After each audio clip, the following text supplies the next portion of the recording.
Magandang araw, Pilipinas.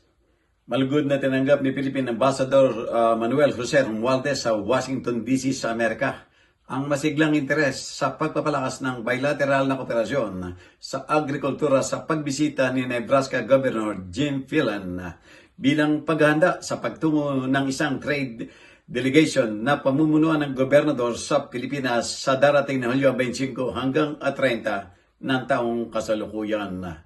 Binigyan din ni Gobernador Phelan ang alyansa ng Amerika at Pilipinas at ipinahayag na bukas ang Nebraska sa pakikipagnegosyo sa mga kaalyado nito tulad ng Pilipinas. Dahil sa malakas na karanasan sa agrikultura, tinukoy niya mga posibleng kooperasyon sa poultry, production ng ethanol na may mataas na halaga, feedlot production, biofuels, at negosyo sa animal genetics. Naniniwala siya na ang Nebraska sa magitan ng kanilang advanced na pork genetics program ay makakatulong sa pagbangon ng Pilipinas mula sa kamakilang paglaganap ng African swine flu.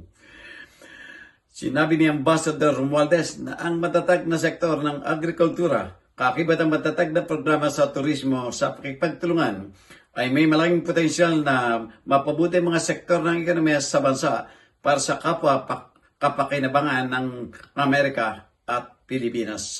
Naniniwala siya na dapat ipagpatuloy ng Nebraska ang pagpapalalim ng kooperasyon sa Pilipinas, partikular na sa mga sektor ng poultry at tubo.